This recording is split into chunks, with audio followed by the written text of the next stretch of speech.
O conceito foi cunhado pela primeira vez por pesquisadores australianos e ganhou densidade, ganhou implementação no governo do ministro Tony Blair, quando ele foi eleito no Reino Unido. E, em razão de uma série de discussões que eles realizaram lá, eles criaram um departamento, havia um departamento de entretenimento, mídia, esportes, eles criaram lá um departamento, um ministério chamado das indústrias criativas. E aí, uma série de países começaram a realizar levantamentos sobre a importância econômica dos bens culturais no mundo contemporâneo. Então, auferiu-se que, por exemplo, 8% do PIB do Reino Unido é composto por essa economia específica, 11% do PIB dos Estados Unidos, 7% do PIB global, cerca de 3% do PIB brasileiro, o que corresponde a 110 bilhões de reais, e um crescimento médio de 9% entre 2002 e 2011. Falando assim, de modo apressado, desses dados, isso não diz muito, e os dados às vezes são muito opacos, se a gente não entra mesmo nas implicações políticas, artísticas e culturais desse debate. Esses dados que eu citei e uma longa discussão que nos últimos 15 anos vem tendo, fez com que emergisse um conjunto de conceitos novos ligado à produção cultural e ao consumo. Economia criativas é só um deles. Eu costumo dizer que é a mãe de uma longa família conceitual, de uma grande família conceitual. Existem outros, classes criativas, distritos criativos, cidades criativas, capital criativo, e o adjetivo é sempre esse, criativo. A primeira pergunta que a gente se faz, que vocês podem se fazer, e essa é a primeira pergunta que eu me faço, é, bom, será que a criatividade é algo novo? E por que ela vem sendo tão discutida e tão incentivada? O conceito clássico do John Hobbes diz que a economia criativa, ou as indústrias criativas, dizem respeito à produção de riqueza que decorre do trabalho criativo, trabalho individual que gera valor cultural, simbólico e econômico. Só que, desde que a modernidade, ou seja, nos últimos 200 anos, duas dimensões convivem juntas. A dimensão estético-expressiva e a dimensão econômica e comercial. Nenhum bem, nenhuma linguagem, nenhuma expressão se realiza ou se realizou à revelia dessas duas dimensões. Nenhuma. A gente pode pensar da mais simples à mais sofisticada, da mais complexa ou a julgada menos complexa, todas elas passam por essa relação. E no meio dessa relação, no núcleo dessa relação, há uma tensão estrutural entre criação, o ato criativo, e a maneira de se padronizar, se comercializar e se divulgar esse ato criativo. Isso não é de hoje, isso se acelerou no decurso do século XX, sobretudo nos primeiros anos do século XX, na primeira década do século XX, e isso foi intensificado por um processo que a gente chama de industrialização do simbólico. Ou seja, o que é a industrialização do simbólico? É um processo semelhante ao que ocorreu com a Revolução Industrial e a partir do momento em que diversas memórias, hábitos, costumes passaram a circular dentro de novas linguagens, como, por exemplo, a fotografia, o cinema, a televisão, o rádio, etc., etc. Ora, se é assim, se eu penso a partir desse ponto de vista, e eu olho para a história de formação dos mercados culturais no Brasil, olho para a história da formação do processo de industrialização do simbólico, a gente vai ver diversas expressões, diversos gêneros que foram extremamente criativos. Eu podia citar aqui diversos para vocês. A MPB, por exemplo, não se realizaria sem os festivais de música não se realizariam sem o apelo e a força da publicidade, que por sua vez dependeu do surgimento da televisão. Um gênero musical como o baião, a mesma coisa, não se realizaria sem o rádio, não se realizaria sem o peso da publicidade nos anos 40, sem influência que a indústria fonográfica tinha naquele momento no Brasil, e isso pode ser estendido a diversas outras linguagens. Eu estou falando de música, eu poderia falar da bossa nova, poderia falar do samba, poderia falar de várias linguagens e expressões, e não há quem não reconheça que em todas essas expressões que eu mencionei, há elementos fortes de criatividade. E em todos eles, a tensão e a complementariedade entre arte, técnica, mercado e memória vai aparecer. Isso é recorrente, sobretudo a partir desse processo que eu mencionei, que é a industrialização do simbólico. Então, a relação entre arte, técnica, mercado e memória marca toda a história da produção cultural moderna e contemporânea. Às vezes de maneira mais tensa, excludente, às vezes de maneira mais acomodada e pacífica, mas é estrutural, o que significa que se acentuou nos últimos anos. Isso no Brasil, o Brasil não é diferente de nenhum país do mundo que, a partir da Segunda Guerra, viveu transformações técnicas, culturais, expressivas, bastante acentuadas. Então, essas três dimensões, arte, técnica, mercado e memória, elas criaram uma amálgama indissociável. Você não compreende, por exemplo, um gênero peculiar da formação da identidade da memória nacional, como foram as novelas brasileiras, que são exportadas para o mundo inteiro, se você não compreende a formação da televisão, que é uma técnica, é um meio, é um suporte, como é isso aqui, um suporte. Se você não compreende os mercados, os interesses que haviam por trás disso, e se você não compreende as expressões artísticas, a relação que se dava com o rádio, a relação que se deu com o teatro, e por aí em diante. Bom, e no caso específico das novelas, ou da teledramaturgia, também há elementos muito acentuados em contexto de criatividade.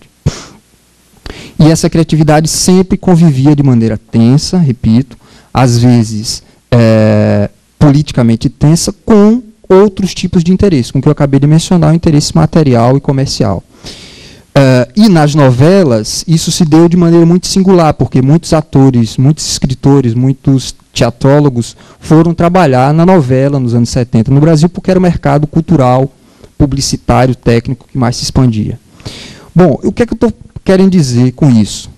Que é a nossa primeira parte aqui, a economia criativa no Brasil. Que eu simplesmente poderia dizer, bom, já havia uma economia criativa no Brasil nos anos 60, 50, 70, 80, etc. Ou seja, por quê? Porque no que se define como economia criativa, há a geração de valor a partir da ligação entre uma dimensão econômica, material e uma dimensão simbólica. Isso está presente desde que, por exemplo, o rádio começou no Brasil com grande força nos anos 30 e 40, ou quando o mercado editorial começou ainda no final do século XIX. Bom, se eu posso pensar que havia uma economia criativa no Brasil, com traços de brasilidade, com traços específicos das memórias, das identidades e de todo esse conjunto de relações que liga arte, técnica, mercado e memória, se eu não penso que havia processos criativos, experimentais, sendo criados nessa época, eu não entendo que, a meu juízo, é isso que importa para vocês, é essa compreensão que importa, é essa virada conceitual que importa quando vocês forem elaborar os planos e justificarem parte das suas ações, das suas decisões a partir de uma política específica como é essa, que diz respeito ao tema da economia criativa, se vocês não entenderem a mudança que fez com que antigas linguagens, como, por exemplo, o design, a moda, a televisão e a publicidade, que eram vistos como setores pouco criativos ou até mesmo anticriativos, passaram hoje, como a gente vai ver um pouquinho mais à frente, a se inscrever, a se situar no núcleo daquilo que se define como economia criativa.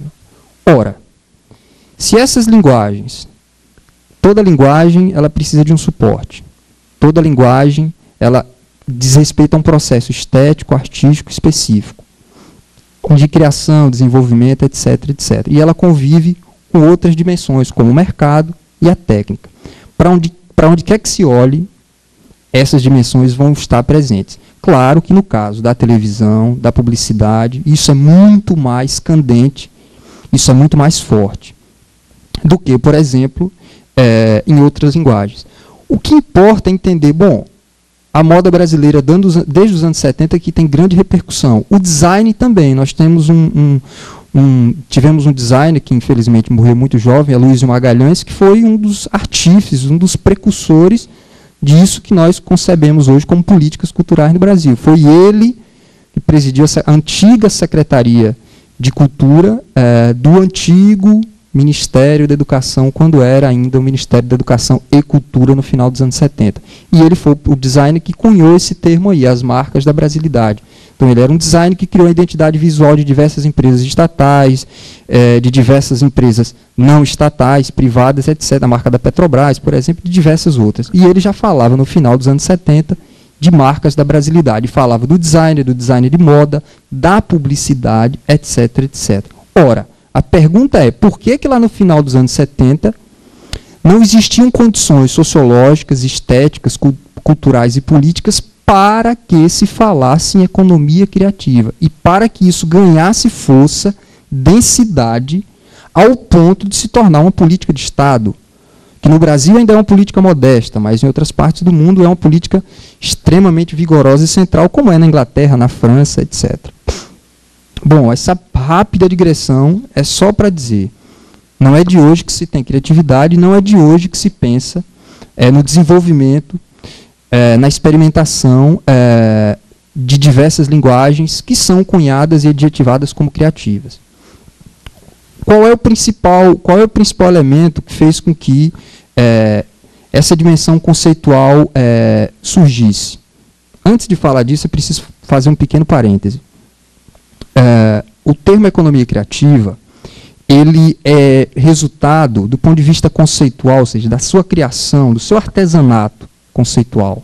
Todo conceito tem uma história política, econômica, nesse caso estética, e nesse caso específico ele foi criado dentro das escolas de negócios da Europa, ou seja, dos cursos de ciências sociais aplicadas, administração, economia, e da relação desses cursos com os governos europeus e com as agências de desenvolvimento transnacional, UNCTAD e Unesco. Então, ele é resultado desse processo. Ele não foi cunhado, por exemplo, dentro da universidade, nos cursos de ciências humanas e nos cursos de artes, como é comum na história da análise das relações entre arte, técnica, mercado, etc.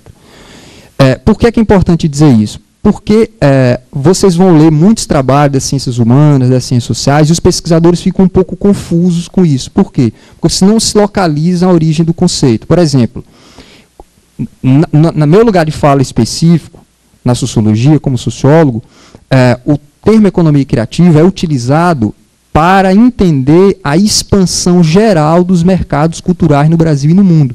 Então, nós preferimos termos como mercados culturais, mercado de bens simbólicos, ou até capitalismo cultural, como vou explicar mais à frente.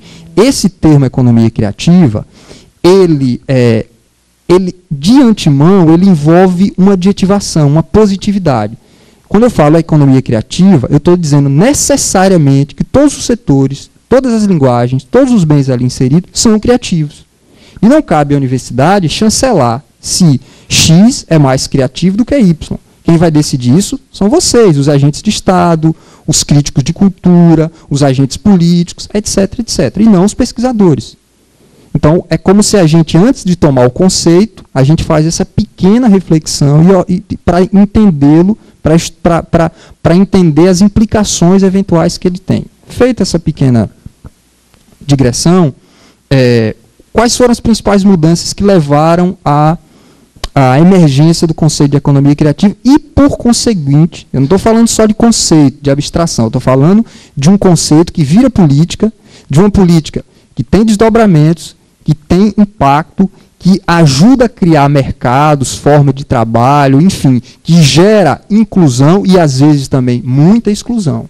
Okay? Então, eu não estou falando de um conceito que se perde, ele é etéreo, não. Ele tem aplicação e ele movimenta a economia de boa parte do mundo e hoje do Brasil.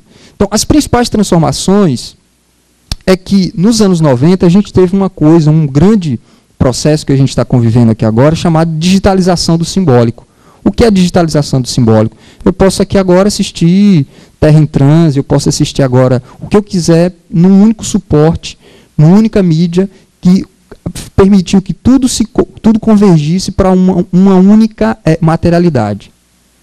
Pode ser o computador, o notebook, pode ser um celular, pode ser um iPad ou outro dispositivo. O fato é que eu tenho aqui a circulação de diversos fluxos, linguagens, etc.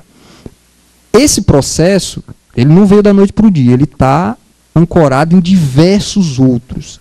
E todos esses processos, eu posso citar aqui, eu vou citar para vocês, só para não ficar muito vago. Mas, por exemplo, esse processo de digitalização do simbólico, ele fez com que emergisse uma nova geopolítica dos conteúdos de cultura no mundo.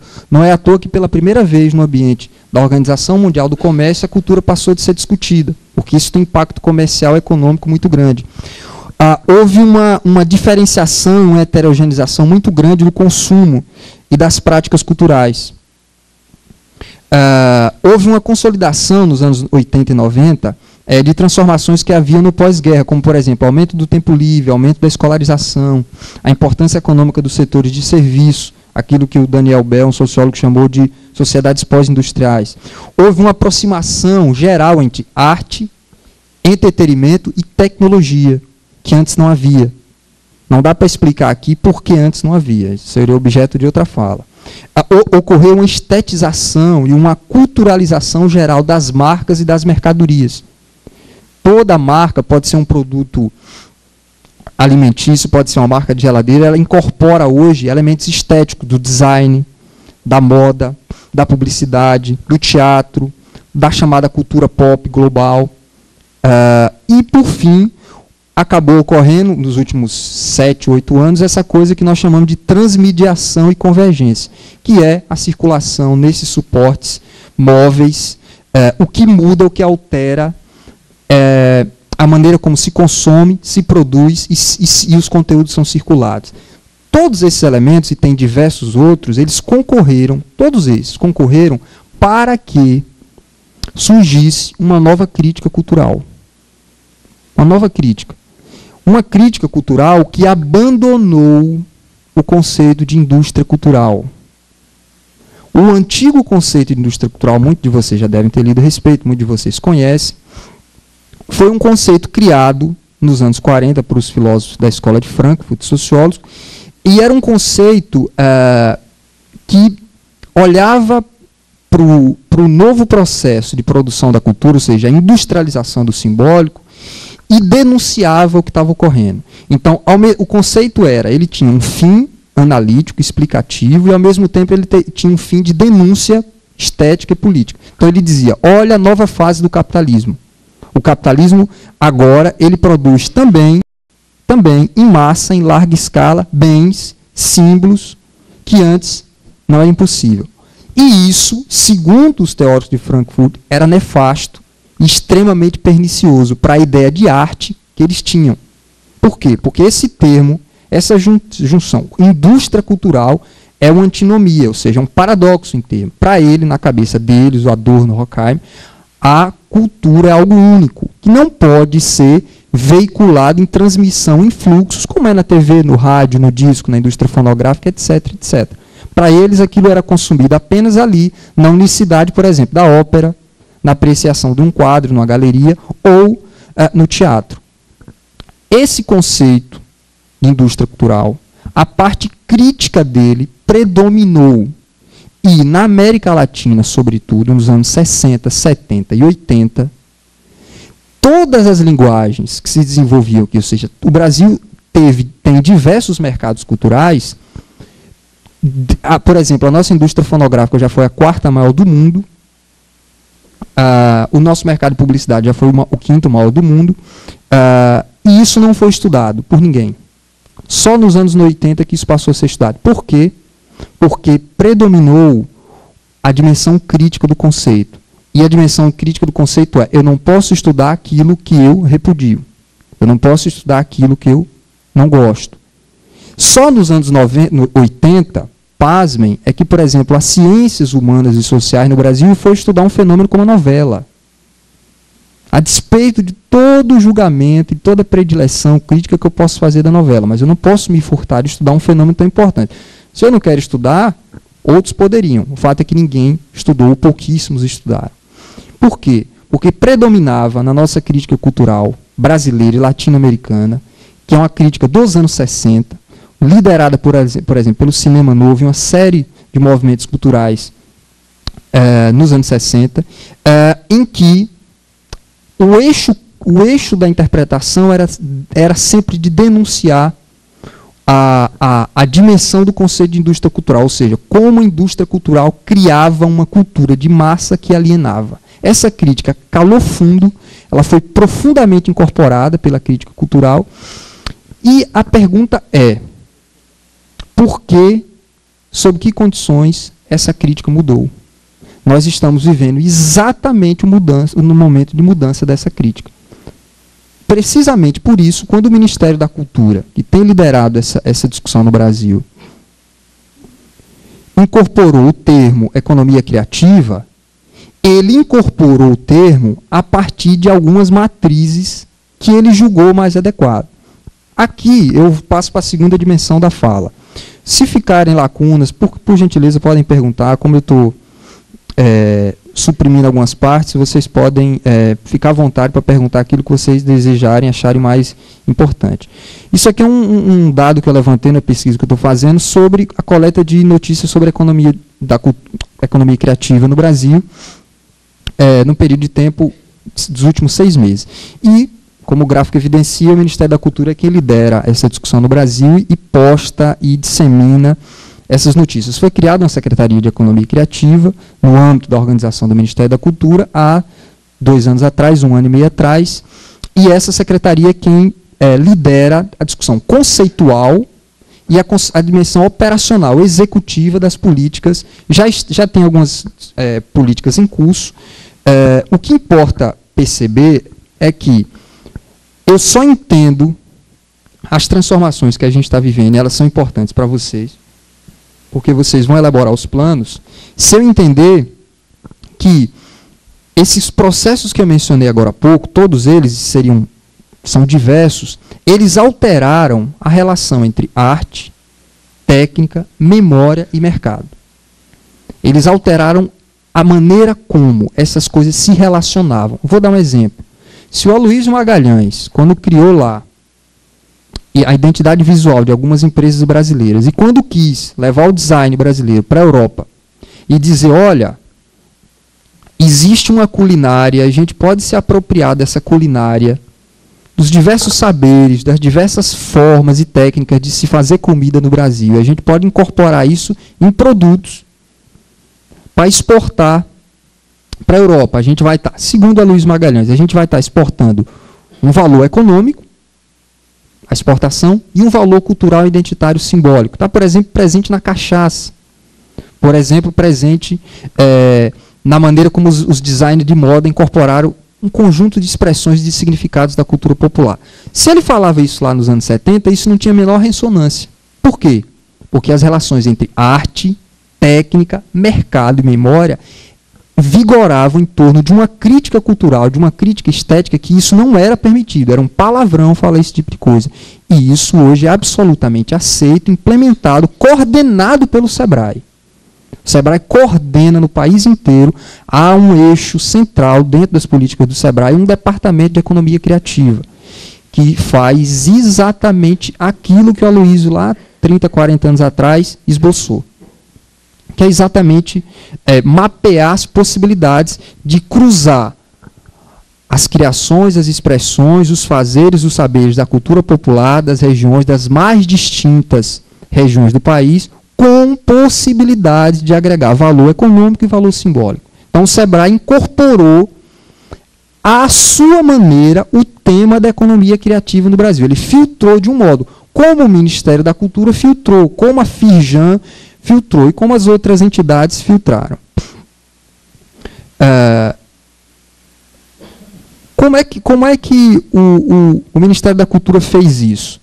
Existe um plano, que é o Plano Brasil Criativo, tem disponível na internet, está aqui, mas é muito fácil de ser acessado, em que ele mostra como a justificativa da política, como a política deve ser feita. Bom, por que isso é importante para vocês? Porque no Plano Nacional de Cultura, que é um elemento do Sistema Nacional de Cultura, como são os planos estaduais de cultura, é um elemento do Sistema Estadual de Cultura, da 7ª meta à 11ª meta, fala-se especificamente em economia criativa. Logo, vocês podem se mirar nisso e incorporar nos planos de vocês. Da 7ª à 11ª meta. E todas essas metas estão ancoradas na ideia de diversidade cultural e criatividade. O Ministério da Cultura filtrou o conceito de economia criativa a partir de discussões dentro de um panorama do governo Lula. E o que é o panorama do governo Lula que foi replicado agora no governo Dilma? É a dimensão, a cultura em 3 dimensões: simbólica, econômica e legal cidadã. E o desenvolvimento numa dimensão material e humana. Por que eu estou mostrando isso? Porque isso é o eixo geral de justificação das políticas culturais no Brasil. Não é só da economia criativa. A economia criativa é mais uma política que está assentada nessa caixinha do meio, dimensão econômica. Então não se falava mais, no Ministério da Cultura até 2006, 2007, se falava muito em economia da cultura. Agora se fala em economia criativa. Que mudança é essa? Parece algo irrisório, parece algo simples, mas não é. Não dá para explorar todas essas implicações aqui no tempo que eu disponho. Mas ela está no panorama geral das transformações, novamente, entre arte, técnica, memória e mercado. Bom, então, tanto o CNC, o Sistema Nacional de Cultura, que virou lei há pouquíssimo tempo, vocês devem conhecer, e o Plano Nacional de Cultura, eles estão baseados nisso. É aqui que figura o tema da economia criativa dentro do Ministério da Cultura. Aqui eu estou me referindo à segunda parte, por isso que minha palestra é intitulada Economia Criativa do Brasil e Economia Criativa no Brasil. Repito, havia criatividade antes. Dos anos 40 aos anos 70, não faltou criatividade. Porque só agora, no ambiente governamental, e a partir das transformações que nós vivemos nas últimas 2 décadas, é que se fala em economia criativa, estou falando em economia criativa no Brasil. Exatamente por isso, porque a maneira como os ambientes governamentais incorporaram o conceito. E aqui filtraram, estão traduzindo nesse momento o conceito.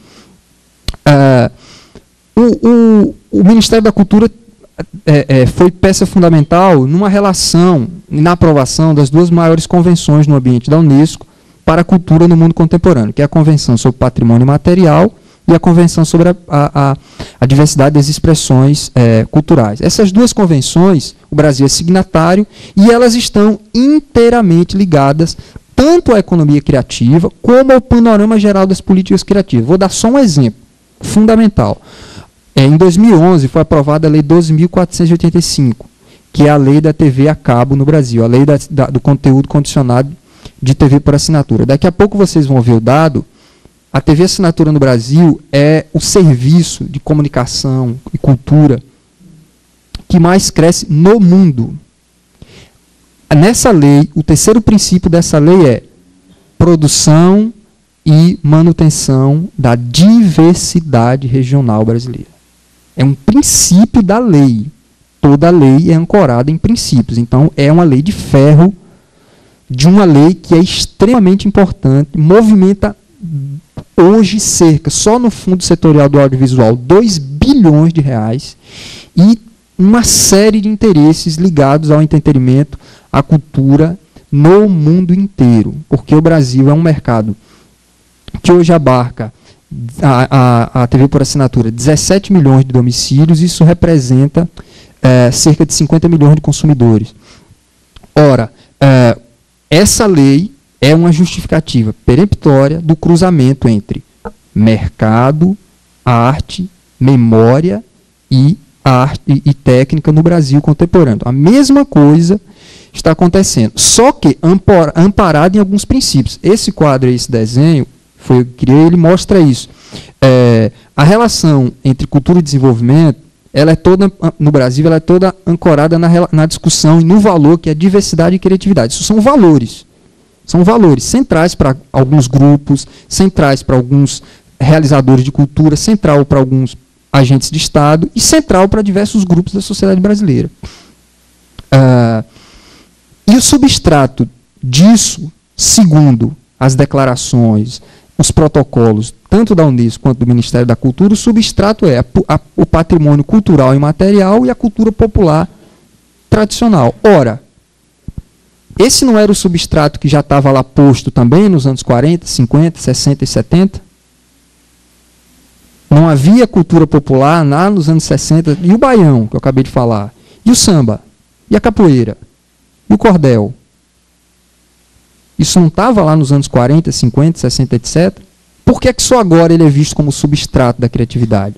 Novamente, porque as relações entre arte, técnica, mercado e memória se transformaram e no interior dessas relações a crítica estética, cultural e política também se modificou. Logo, se a crítica mudou, muda o olhar para a coisa. Não é só a coisa que muda, é o olhar da coisa que muda. É um processo relacional. Quando esse fenômeno que diz respeito aos mercados culturais, eles se complexificam e eles se modificam, logo, imediatamente, a maneira de olhar para o fenômeno se altera. Então, o que é que se alterou? Se alterou os códigos estéticos e éticos de ver a coisa. Por exemplo, vou dar um exemplo.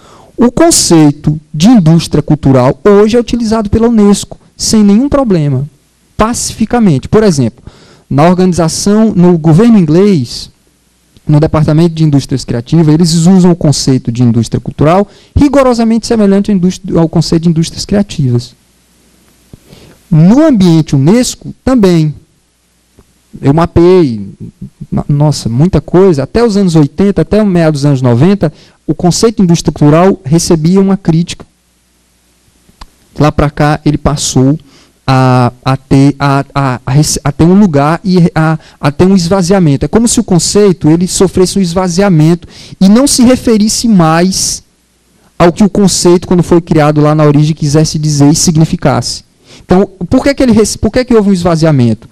Porque as próprias relações entre o consumo, a produção, as linguagens se alteraram. Então, como é que eu vou falar em cultura de massa se houve uma heterogeneização geral do consumo, da música, do cinema, da cultura popular, do entretenimento? Bom, então o olhar sobre isso mudou. E, sobretudo, as gerações de realizadores, de críticos que nasceram dos anos 70 para cá, já foram socializados de outro modo e vendo o objeto e a coisa e o fenômeno de outro modo.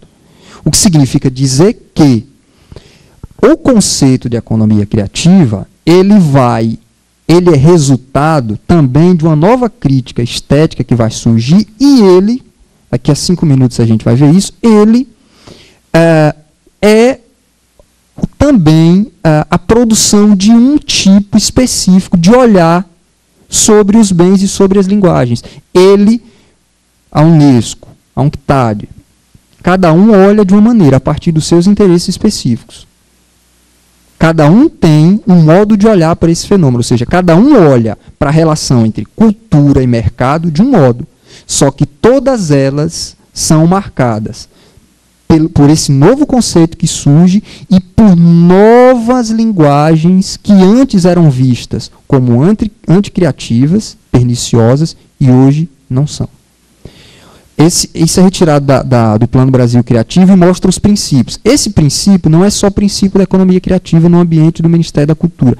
Esses são os princípios das políticas culturais de um modo geral.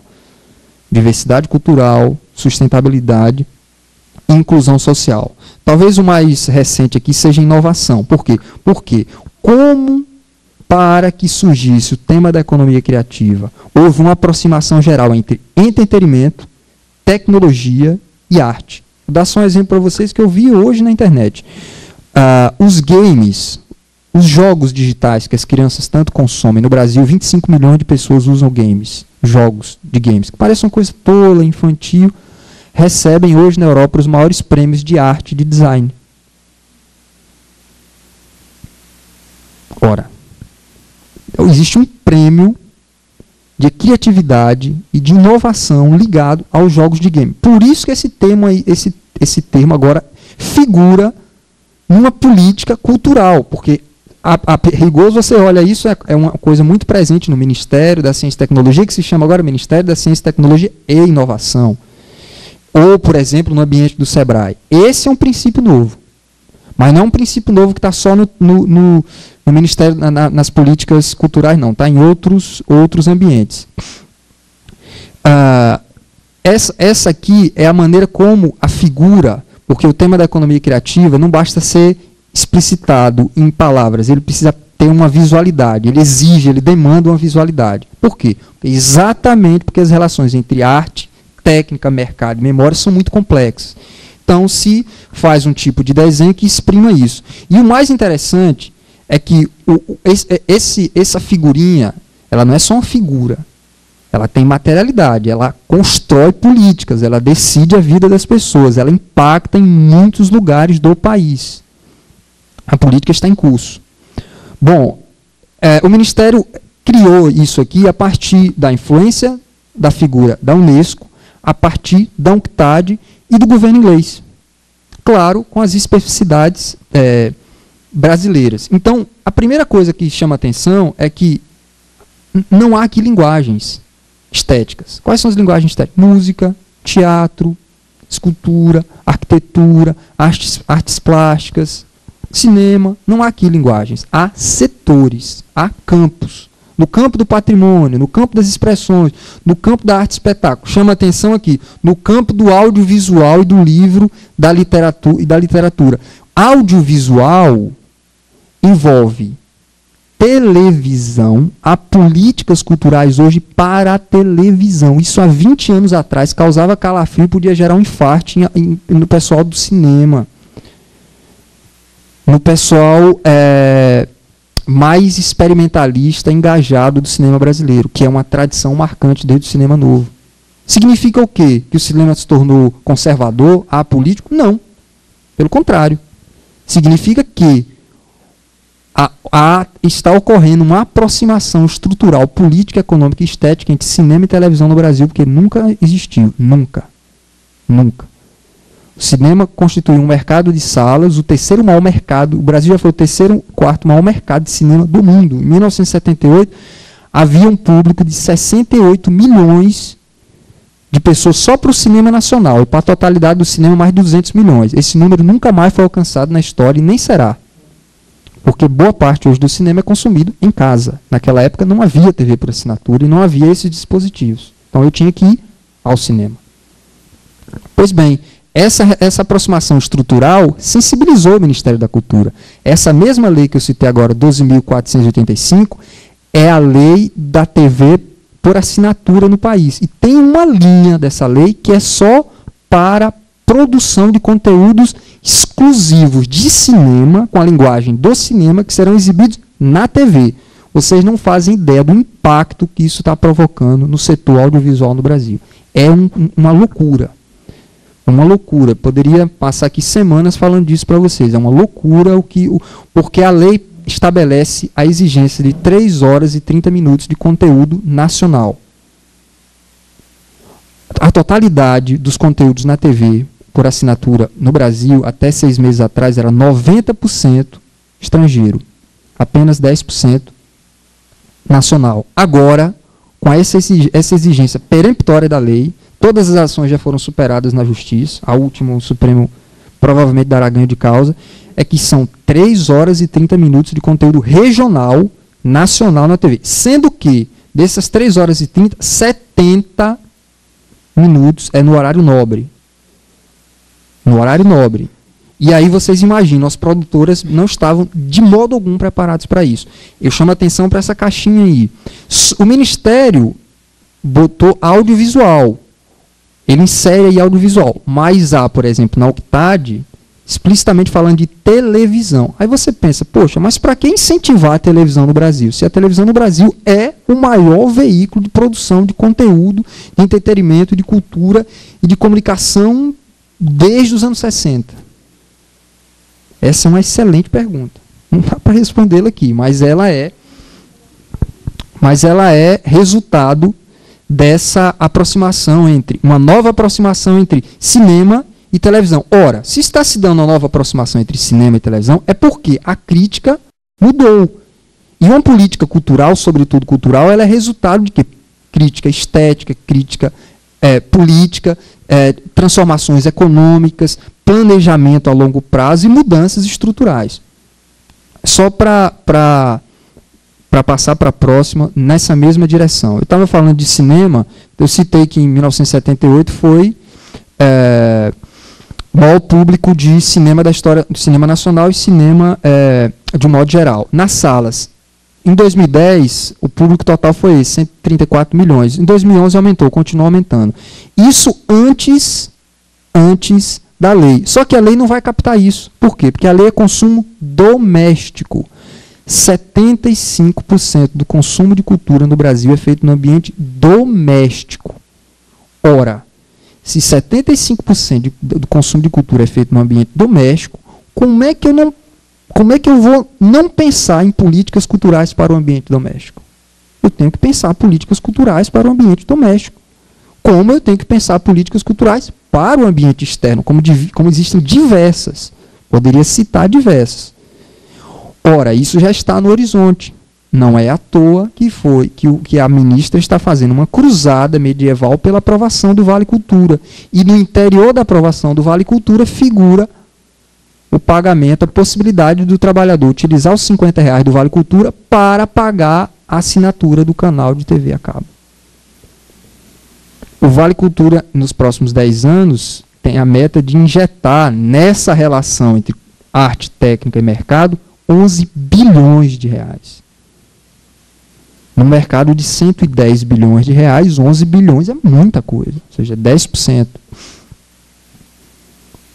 Eu estou enfatizando muito o audiovisual, porque ele no meu pouco tempo disponível aqui, ele é aquele setor que canaliza e que sintetiza todo um conjunto de transformações que eu estou tentando capturar aqui com vocês. Aqui eu já falei a evolução das assinaturas no Brasil agora, no último dezembro de 2012, são 16 milhões de domicílios, é medido por domicílio, que o IBGE mensura que em cada domicílio há 3, isso são as técnicas de mensuração do IBGE, há 3 pessoas por cada domicílio, logo isso aqui dá quase 50 milhões de pessoas. Numa população de 194 milhões é muito significativo, embora a TV por assinatura no Brasil seja dos países em desenvolvimento e dos países desenvolvidos a que tem o menor percentual. O que significa que há um divórcio estrutural entre os conteúdos audiovisuais e cinematográficos e a exibição desses conteúdos. O nosso cinema sempre foi um cinema de salas. Nunca criou-se um mercado doméstico de exibição dos conteúdos audiovisuais. Isso está sendo criado agora, mas só está sendo criado, repito, porque existe um novo marco de pensar a relação entre a arte, técnica e mercado. Nessa chave que o Ministério reputa como a mais adequada, ou seja, o princípio da inclusão social, da diversidade cultural e da inovação. Tudo isso que eu estou dizendo se expressa aqui nessa figura. O que são setores culturais? Setores culturais são setores culturais tradicionais. Esse círculo verde representa os setores criativos. Quais são os setores criativos? Uma série de setores que passaram a ser classificados e reputados como criativos. Ora, acabou de figurar em todo o sistema do Ministério da Cultura, nas comissões, nos colegiados, na Lei Rouanet, na Comissão Nacional de Políticas Culturais, a moda, o design, a gastronomia, os jogos eletrônicos, a cultura digital. Ora, quem poderia imaginar isso há 10 anos atrás? Que a moda estaria figurando nisso. Por que a moda está figurando? O Aloysio, lá em 79 e 80, já estava dizendo: a moda brasileira tem as marcas da brasilidade. Logo, eu posso incorporar lá a renda irlandesa, que é patrimônio imaterial, as rendas lá do Ceará, todos os saberes e todas as memórias incorporadas em objetos do artesanato. E isso sendo apropriado pelos estilistas do São Paulo Fashion Week, do Rio Fashion Week, etc, etc, etc, e produzindo um novo amálgama, que é o quê? O valor simbólico, resultado dessas comunidades, e um valor econômico. Um sem o outro não existe. Simplesmente não existe. Mas isso não é de hoje. Isso não é de hoje, isso é histórico e estrutural. Só que hoje isso se acentuou. Ou seja, é como se um novo olhar surgisse, e quando o olhar surge, surge o conceito, surge a política, surge o valor, etc., surge a lei e por aí vai. Eu estou mencionando isso porque nas realidades locais de vocês, na construção dos planos, certamente vocês podem fazer essas articulações em torno desses setores, gastronomia, moda, a moda vinculada ao artesanato, que abunda como um manancial criativo de todas as regiões do país, sobretudo no norte e no nordeste. A gastronomia, o design, os jogos eletrônicos, enfim. Aqui, chama atenção para essa figura. Essa figura é a mais emblemática e paradigmática sobre a discussão conceitual e normativa sobre a economia da cultura, economia criativa, indústrias criativas no Brasil. Veja bem, vocês podem estar estranhando aí que isso é uma coisa criada pela Federação das Indústrias do Estado do Rio de Janeiro, a FIRJAN, a fonte aí embaixo. O que é a FIRJAN, a Federação das Indústrias do Estado do Rio de Janeiro, se interessa por economia criativa? Isso não é de hoje. Essa tabelinha aqui, esse desenho foi criado em 2006, na primeira publicação que a FIRJAN realizou. E de lá para cá os investimentos são maciços. Eu entrevistei boa parte do pessoal da FIRJAN e eles se interessam muito por isso, muito. E a FIRJAN é o segundo maior sindicato patronal. Uma federação de indústria é um sindicato. Do sindicato dos donos do capital, do dono dos investimentos. Eles criaram, não foi a Federal de Santa Catarina, a Federal de Alagoas, a USP que criou um estudo técnico sobre isso. Foi a FIRJAN, e isso baliza a universidade. Olha o poder disso. Isso baliza o Ministério da Cultura, isso baliza outras tomadas de posição.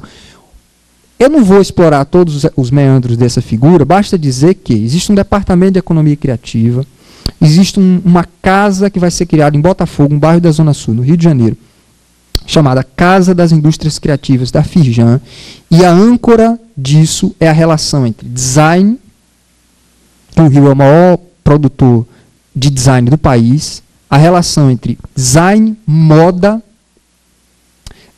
publicidade e gastronomia, que são os setores que mais interessam a FIRJAN. Por que são os que mais interessam a FIRJAN? Porque rebatem toda a cadeia industrial deles. Vou dar só um exemplo. O ano passado, o setor de decoração de ambientes,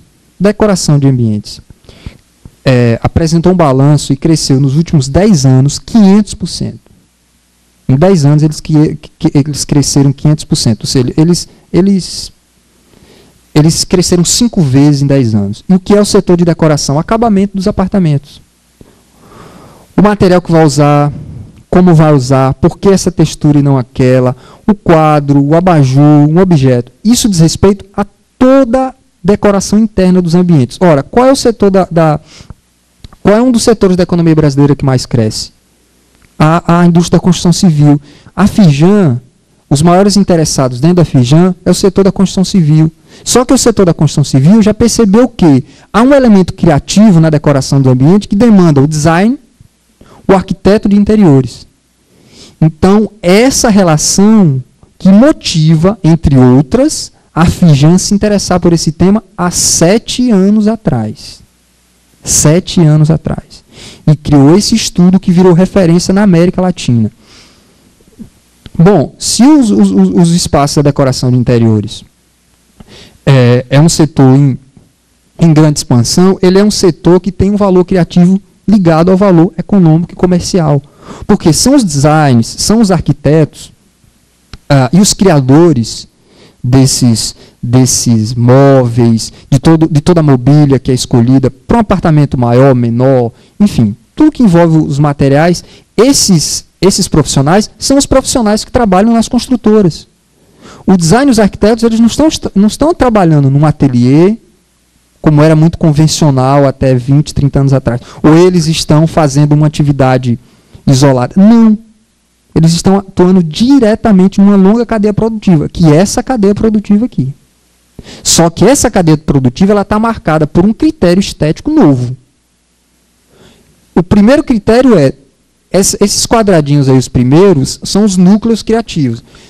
Aí tem artes, teatro, arte cênica, filme, vídeo TV e rádio. Olha, figura aqui expressamente a TV. Por que a TV? Porque a Fijan está no Rio, e o Rio é hoje o maior polo audiovisual da América Latina. A Rio Filmes, que é a empresa de cinema, era cinema, agora já é audiovisual, porque ela tem uma linha de produção para televisão. O orçamento dela cresceu 6 vezes nos últimos 5, 6 anos.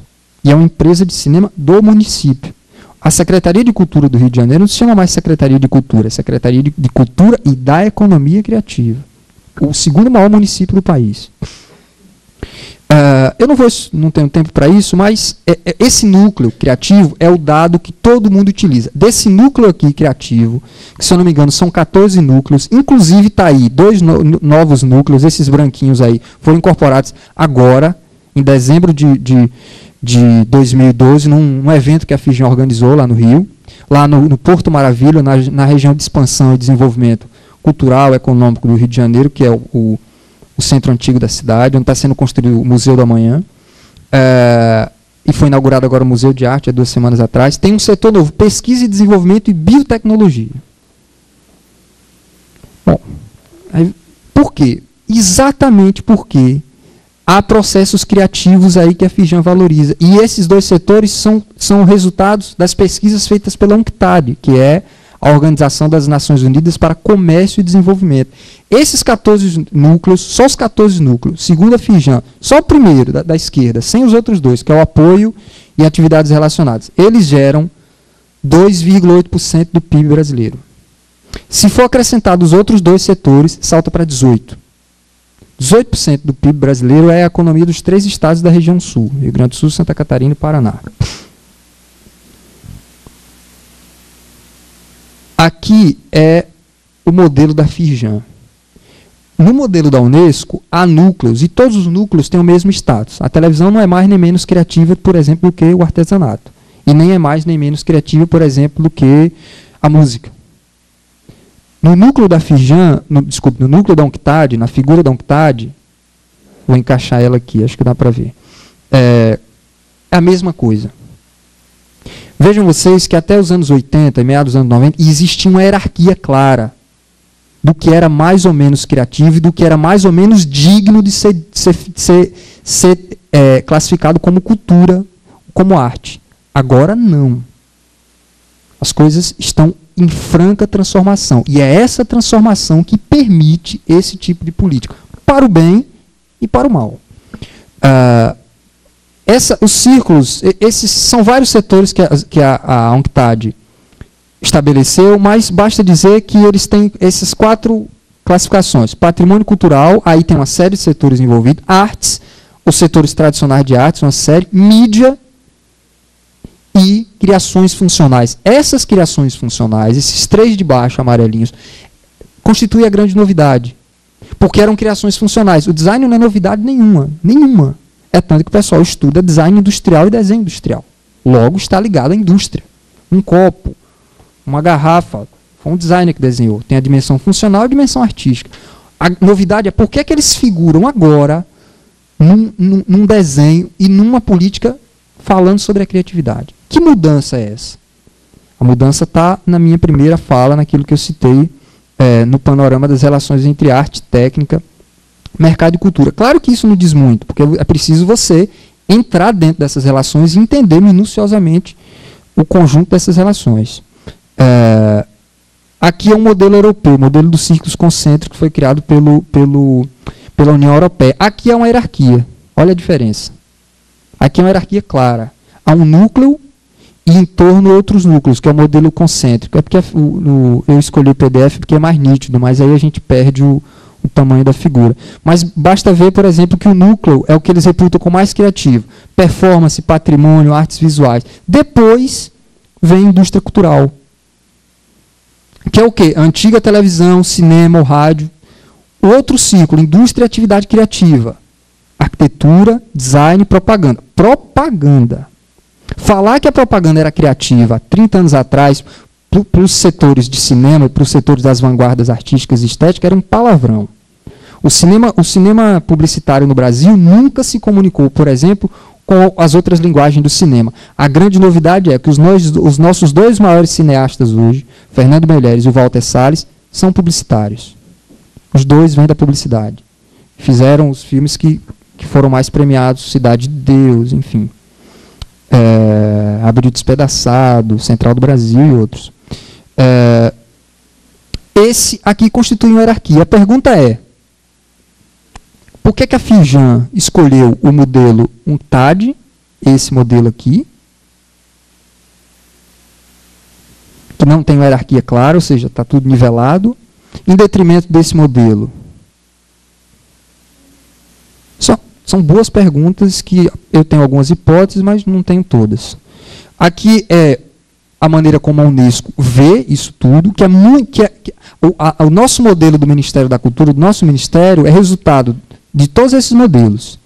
É uma síntese de todos eles. É uma síntese dos três. E aqui, lastreando isso tudo, o patrimônio imaterial, como naquela figura lá que eu mostrei no início, que é de minha autoria. Como se a Unesco tivesse a compreensão e a percepção mesmo do Ministério da Cultura. Onde é que está a criatividade? Onde é que está o repositório da criatividade, a fonte da criatividade? Naquilo que há 10 anos atrás, 20 anos atrás, chamava cultura popular e que hoje se chama patrimônio imaterial. E que é objeto de diversas políticas consolidadas dentro do IPHAN hoje. Existe um Programa Nacional do Patrimônio Imaterial, que já tem 10 anos, distribuiu larga premiação, o título, alguns já com plano de salvaguarda implementados, o tambor de crioula, o jongo, o samba de roda, a capoeira, o ofício das baianas, a feira de Caruaru, uma série de outros. Todos aquilo que a gente classificaria tranquilamente como cultura popular brasileira. E hoje é patrimônio material. Objeto de título está na Constituição. Nos artigos 216 e 215, que são os artigos que tratam de cultura na Constituição Federal. Bom, isso aqui, resultado de todas as observações que eu tenho feito, que eu mencionei para vocês, é só para mostrar que, na primeira parte, eu mencionei e falei da economia criativa do Brasil. Em linhas muito gerais, de maneira breve. Mediante esses gráficos, esses desenhos, essas ilustrações, eu falei de economia criativa no Brasil, que é a maneira como se traduz isso, e provavelmente vocês vão traduzir isso, porque vocês são os executores, os gestores, e pensam isso. A minha hipótese, a partir das minhas pesquisas, é que o tema da economia criativa penetrou, o modo como ele penetrou em agentes poderosos. Olha, veja bem, eu estou falando do Sebrae, eu estou falando da Firjan, são agentes econômicos, que até há 10 anos atrás não tinha nada a ver com cultura, não se interessava por cultura e dava de ombros a esses temas. E agora também são agentes culturais. Por que são agentes culturais? Porque por trás das discussões, em torno das discussões, há uma concepção do que é arte, do que é cultura. Essa concepção é materializada em política. Essa política produz resultados, financiamentos, editais, projetos, programas, propostas.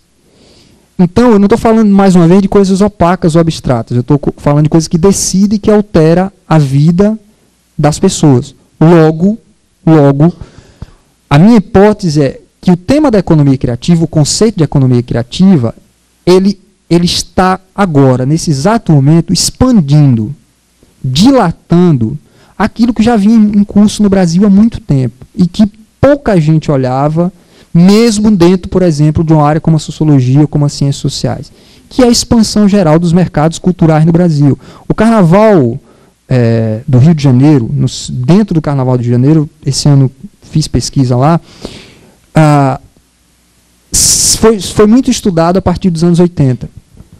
Mas um dos elementos que menos se estudava era o impacto econômico. Há 5, 6 anos atrás começou a chover os impactos econômicos. Tem um trabalho clássico chamado A Cadeia Produtiva do Carnaval, de um economista, um sociólogo chamado Luiz Carlos Prestes filho do Luiz Carlos Prestes. Esse estudo revelou que o Carnaval do Rio, nas suas várias modalidades, lá no sambódromo, os blocos de rua, os clubes, ele gerou R$1 bilhão. O Carnaval de Salvador, também R$1 bilhão. Não conheço os dados sobre o de Recife, mas não deve ser muito diferente. O que é que eu estou querendo dizer com isso? É que os mercados culturais, eles não são algo fácil, simples de ser descrito e de ser identificado. Ele constitui uma cadeia e uma ramificação, uma teia de valor econômico e simbólico muito complexa. Só agora a gente está começando a desvelar. O IBGE está agora, nesse exato momento, fazendo a conta satélite da cultura. Já está há 3 anos nesse empreendimento aí. O que é que eu estou querendo dizer? É que, por que eu falo em capitalismo cultural? Porque no sistema capitalista não há só um vetor, há diversos, eles se cruzam, eles se atravessam. E há hoje, claramente, uma dimensão cultural que faz parte do modo como se vive na sociedade brasileira contemporânea. Fruindo, consumindo, se deleitando, sendo excluído de muitos processos, sendo também incluído em muitos processos. O carnaval inclui, exclui, como tudo. O cinema inclui, exclui, como tudo. A TV, o teatro, a cultura popular, etc, etc. A questão é, esse dado aqui revela uma coisa fundamental.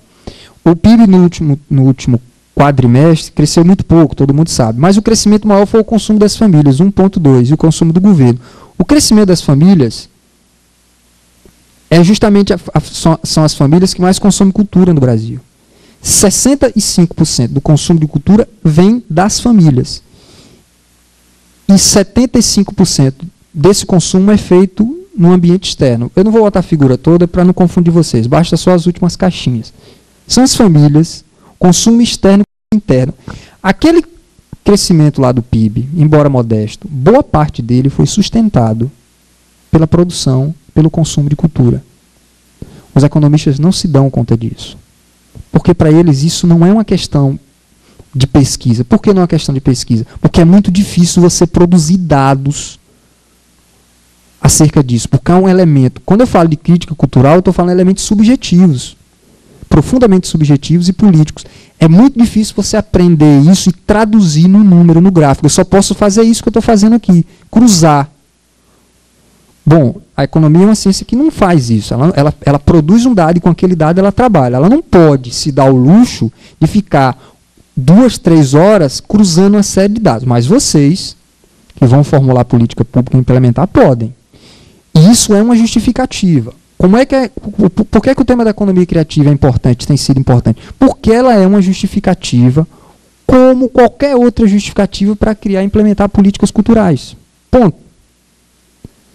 Ela pode resultar em mais exclusão ou pode resultar em menos exclusão. À luz dos princípios que o Ministério elencou naquela figura que eu exibi. Ela pode produzir mais diversidade ou menos diversidade. Nada assegura que por si só ela produz diversidade. Nada. O que eu estou querendo mostrar aqui é que há uma dimensão econômica e também simbólica na economia contemporânea que, por mais que o IBGE produza a conta satélite da cultura, por mais que o IPEA produza um indicador chamado Indicador de Desenvolvimento da Economia Criativa, um indicador criado pelo IPEA, tá? O maior órgão de pesquisa econômica aplicada do país.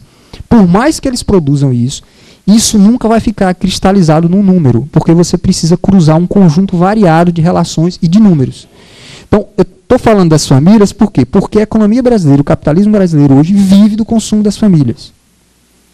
Vive da demanda em expansão, por isso que o PIB cresce pouco, mas o desemprego continua bastante reduzido, porque a demanda é bastante acentuada.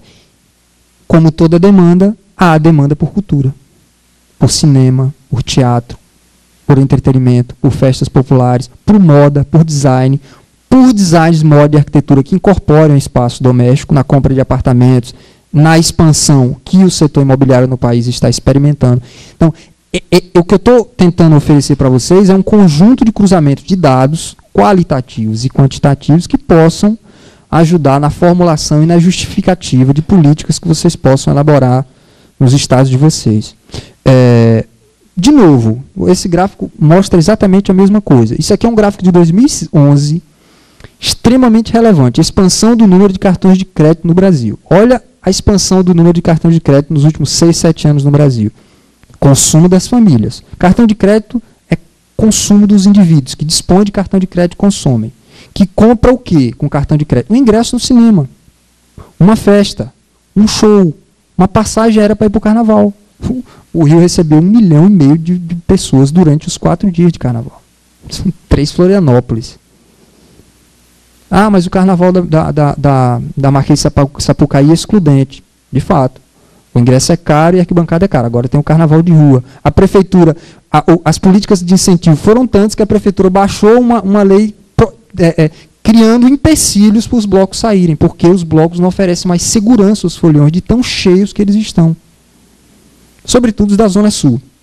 Que aí você tem um bloco aqui e a praia de Ipanema aqui. Então, ou um bloco aqui e a praia de Copacabana do lado. Ou seja, é uma fruição, é a totalidade da fruição. É o entretenimento e o prazer natural do mar, da praia, etc. A mesma coisa vale para Recife. Então, olha a expansão gigantesca que você teve dos cartões de crédito, de 80 milhões para 160 milhões. Isso diz respeito às famílias. Novamente, aqui o gráfico, aí o aumento de câmeras digitais, de notebooks, de aparelhos, etc. A imbricação entre entretenimento, arte e tecnologia nunca foi tamanha na história das sociedades ocidentais. Então, veja bem, o primeiro, redes de varejo. O segundo, restaurantes. E aqui está, restaurantes, o dado é bruto. Quando eu falo de restaurantes, eu posso falar do restaurante do Alex Atala ou eu posso falar do self-service. Ocorre que o restaurante do Alex Atala e uma série de outros restaurantes que recebe o nome de arte é chancelado por determinadas políticas no mundo inteiro e agora também no Brasil, como arte, compõem e abrigam um processo criativo que diz respeito a um valor simbólico e econômico. Ele traz o Alex Atala o quê? A castanha do Pará. Ele traz uma erva que tem lá, que é plantada, uma fruta que é plantada lá em Pernambuco, ou no Ceará, ou em qualquer região do país. Ele dá entrevistas diversas e fala exatamente isso, que a comida dele é a comida regional do país, só que chega no restaurante dele e vira outra coisa, porque tem uma alquimia aí, como toda arte. Como toda arte. Pois bem, mas, se por acaso se conteste a dimensão dos restaurantes, o segundo dado, o terceiro de estudo, 17% do uso desses cartões de crédito, desse volume gigantesco de recursos, no crescimento dos cartões das famílias, foi no turismo e entretenimento. 10% do turismo é turismo cultural. Quem diz isso é a Organização Mundial do Turismo. 10% é o turismo cultural. O MASP foi o lugar mais visitado de São Paulo de 2012, com 18% de visitação de estrangeiros e brasileiros. O MASP, que é um equipamento de cultura, que todo mundo conhece, premiado no mundo inteiro, e é um espaço criado nos anos 50, na Avenida Paulista. O MASP. O segundo é o Museu da Língua Portuguesa. Ora, claro que o turismo é muito multifacetado e tem várias facetas, mas uma delas é o turismo eminentemente cultural. Existem outros dados. Aí você poderia dizer, o sujeito que vai para o Carnaval de Recife ou do Rio, ele está indo só para o Carnaval, é entretenimento ou é turismo cultural? As duas coisas. Eu sei que já está terminando, eu também já estou terminando. O cerceamento dos congressos acadêmicos que a gente incorpora. Bom, esse é o último dado. Na verdade, eu tinha muito mais a dizer sobre a depuração desses dados. E eles se cruzam com todos os outros. Novamente, eu repito. Esses dados, a gente nunca vai chegar a um dado para dizer assim, ó, vou usar para justificar no meu plano estadual de cultura o tema da economia criativa. No meu plano estadual de cultura, que compõe o sistema estadual de cultura, eu vou utilizar lá um vetor, que é a economia criativa. Na hora que eu for escrever o texto, eu vou utilizar o dado da Fijan, que diz que o núcleo criativo corresponde a 2,7% do PIB brasileiro. Ah, peraí, 2,7% é pouco. Não, são 110 bilhões de reais. Bom, mas e aí? Isso diz muita coisa? Diz. Você pode utilizar isso na sua justificativa, mas você pode fazer uma justificativa mais complexa utilizando o cruzamento desses dados. Agora, tem umas caixinhas lá que só cabe 10 linhas. Sei lá, um parágrafo. A gente não pode ficar fazendo teses como eu faço. Eu estou na universidade. Vocês enfrentam as tensões de executar. Nós não. Nosso lar é muito mais confortável. Como é que vocês podem justificar isso? Tentando sintetizar boa parte do que eu disse aqui. Tanto utilizando um dado bruto, como os 2,7 da Fijan, se for entrar a cadeia produtiva, segundo a Fijan, atividades de apoio e atividades relacionadas salta para 17% do PIB. A publicação da Fijan, tem aqui, tem na internet, só baixar um PDF em 10 segundos.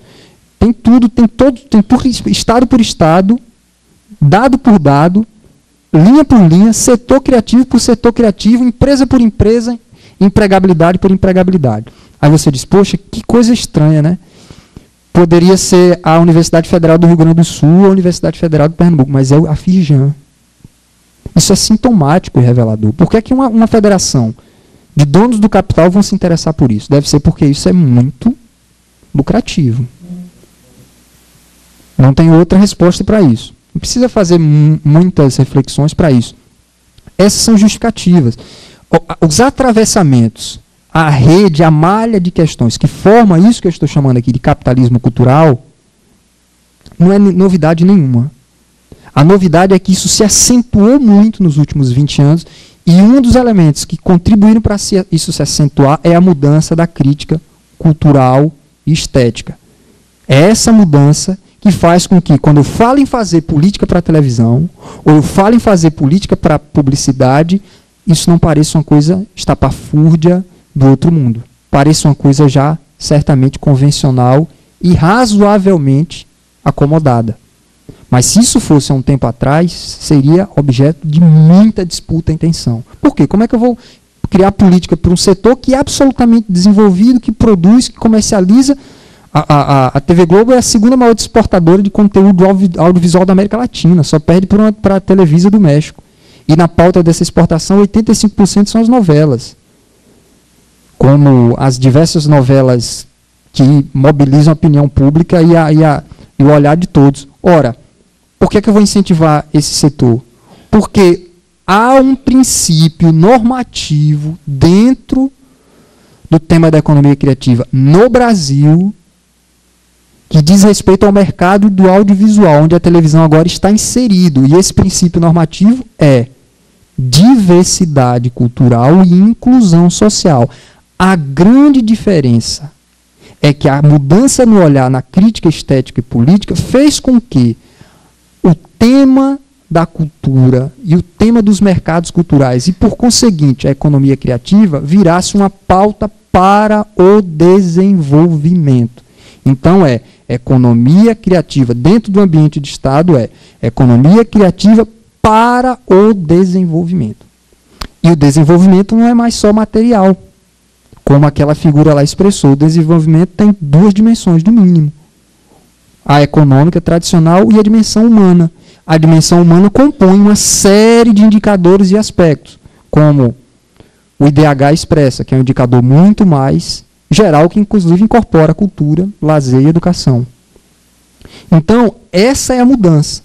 É economia criativa para o desenvolvimento. E aí há dois princípios fundamentais. Diversidade, que é um princípio caro hoje ao governo brasileiro, a segmentos importantes da sociedade brasileira, a grupos culturais, estéticos e políticos, e a inclusão social. O que é a inclusão social? É que esses mercados criem espaços, mercados, tanto os tradicionais, cinema, publicidade, televisão, música, talvez seja o nosso maior mercado, e os mercados contemporâneos, todos esses que eu citei.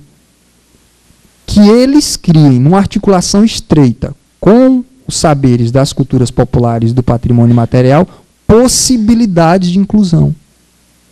Essa é a novidade. Mas para que essa novidade existisse, há um processo complexo, tenso, que a gente está vivendo. A gente está exatamente vivendo ele. Bom, obrigado pelo tempo, pela paciência. Estou à disposição das perguntas. Muito obrigado. Pode ficar com isso. Muito obrigada, professor Helder. Nós temos ainda uns minutinhos para algumas questões.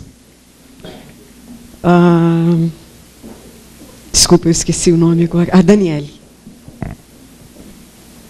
Professor, no primeiro momento eu vou só dar um exemplo enquanto os filmes, porque foi bem recente assim, o limite que eles tinham que começar a colocar na sua grade filmes nacionais, né?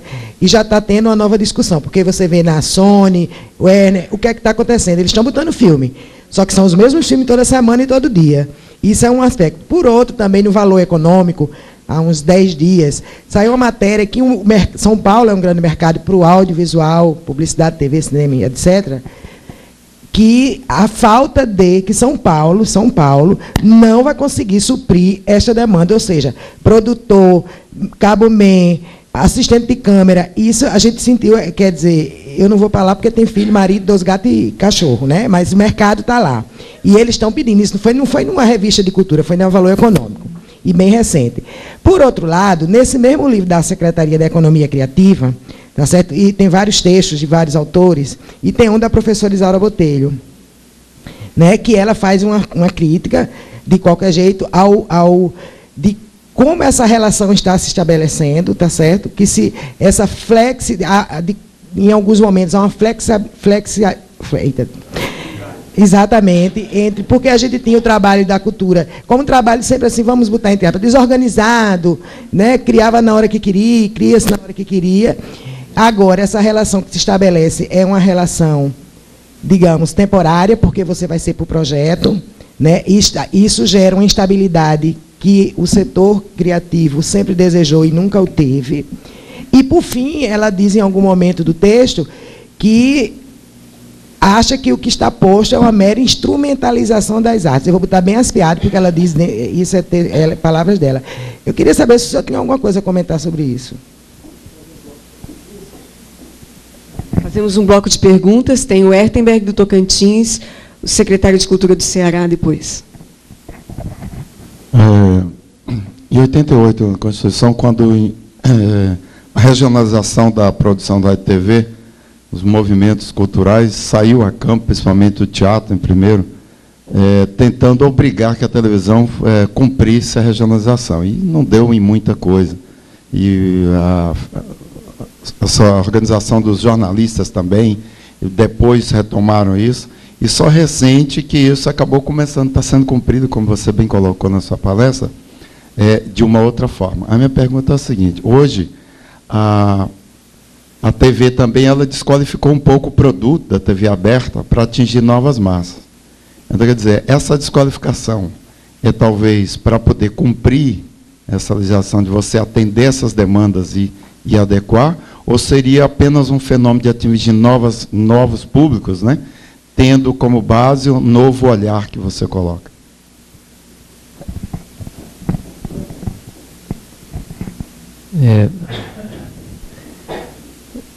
Na década de 80, chega ao Brasil esse debate na década de 80, na relação do Habermas com o núcleo do pensamento marxiano, né? Habermas venceu esse debate, né?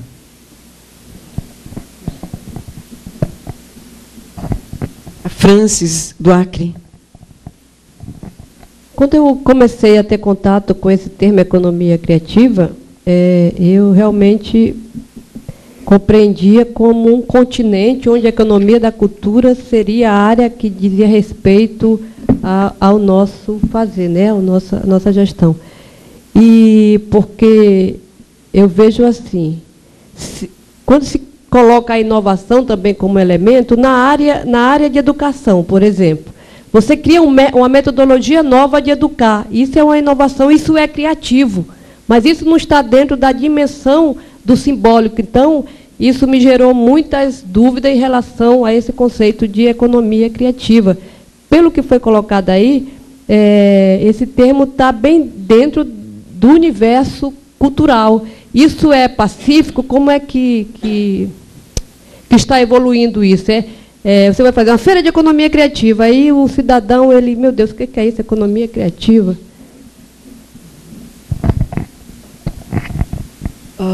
Podemos ouvir e depois fazemos um outro bloco? Isso, é isso que eu estou propondo. Ouvimos o professor, depois fazemos mais um bloco. Tá bem?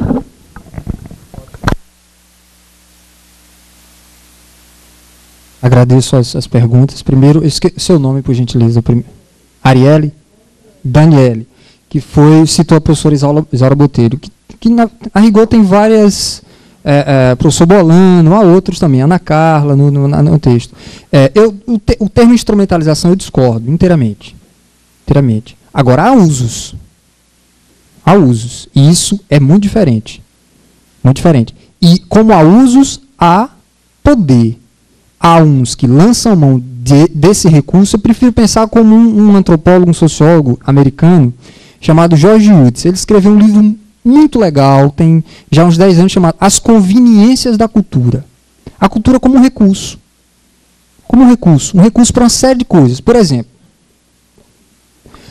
o processo de pacificação dos morros cariocas, todo um conjunto de saberes acumulado durante 20 anos, ganharam as condições políticas no governo Sérgio Cabral criar. A gente sabe que não foi o governo Sérgio Cabral que teve a ideia, foi um conjunto de pesquisas largas, etc., que criaram as condições políticas de criar o PP. Qual o gatilho, o segredo do PP? Levar os serviços todos para os serviços que poderiam. Um banco precisa em Ipanema para pegar um cartão de crédito. O banco está ali. A Caixa Lotérica, o Sebrae, outras agências, a delegacia permanente, uma delegacia da mulher, etc, etc. Entre esses serviços, por exemplo, já havia um serviço lá que graçava, que tinha uma longa história. Por exemplo, os gêneros musicais. Qual foi a primeira coisa que a UPP fez? A UPP, por conta das pesquisas, sabiam que a relação entre funk e tráfico de drogas era estreita.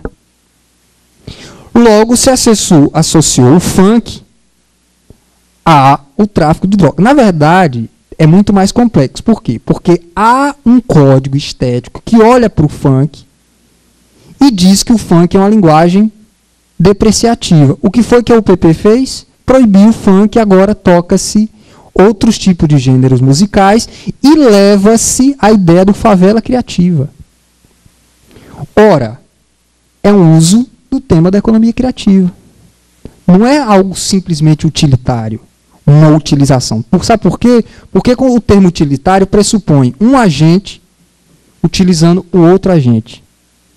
A ideia simplifica o mundo empírico. Quando eu penso em usos, esse ator está usando esse e esse também está usando esse. Só que é assimétrico, nunca um uso é igual. É assimétrico. Claro que nessa relação, uma parte das pessoas, dos garotos e garotas que ouviam funk, curtiam funk e gostavam de funk, saíram prejudicados. E outra parte impôs um gosto, impôs um código ético-estético, que agora não se ouve mais funk, agora ouve-se o samba tradicional, o MPB, o rock and roll, nesse espaço dos morros e num conjunto articulado de organizações culturais, como o Afro-Reg e diversas outras, que chama Rede da Favela Criativa. Aí você pode dizer, bom, eu vejo isso como algo utilitário. Pode ser, mas eu vejo como um sistema de usos.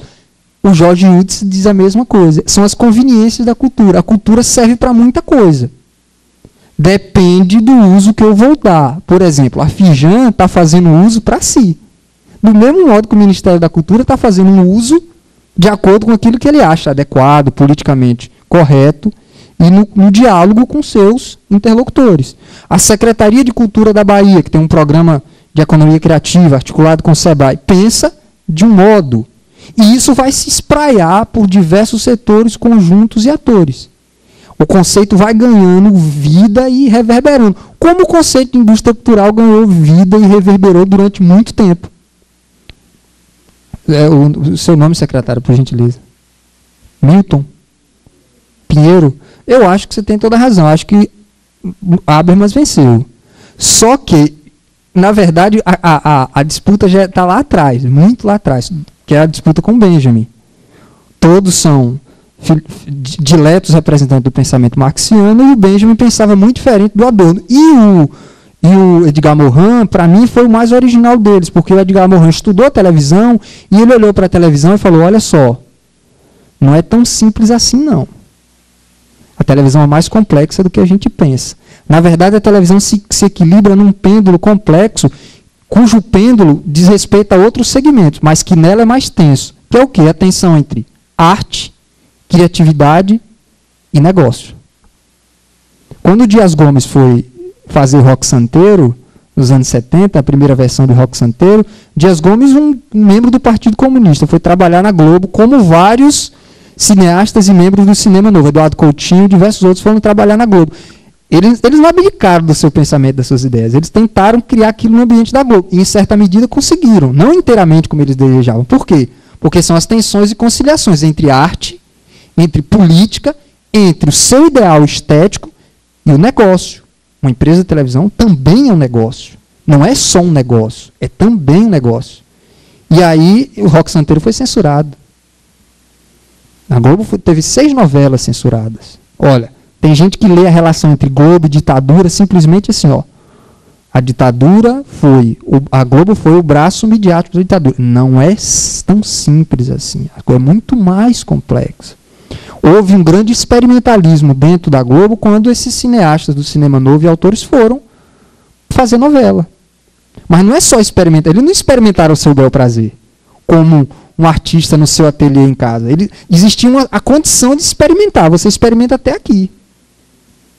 Até aqui já não pode. E isso não é só na televisão, isso está em todas as linguagens. Agora, na televisão, essas tensões são maiores.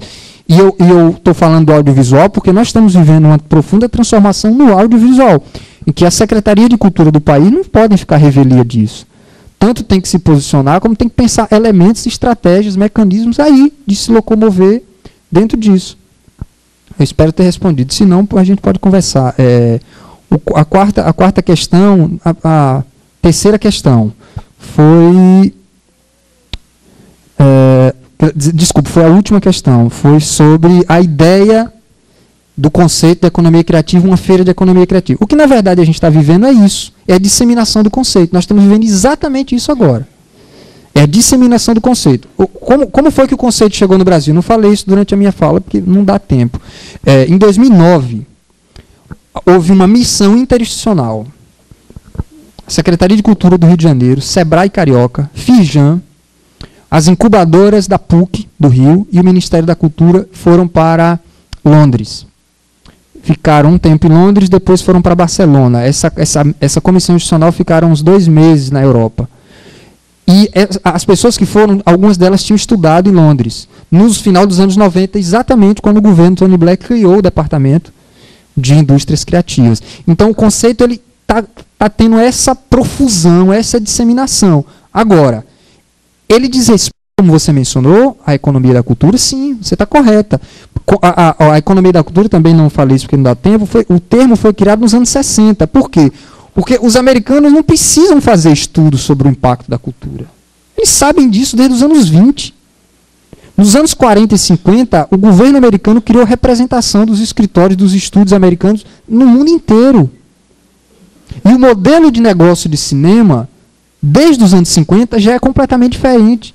Todo mundo olha para o cinema e diz, olha a indústria cultural americana. Não é só isso. O cinema hoje é produzido nos Estados Unidos de modo muito diferente. Muito diferente.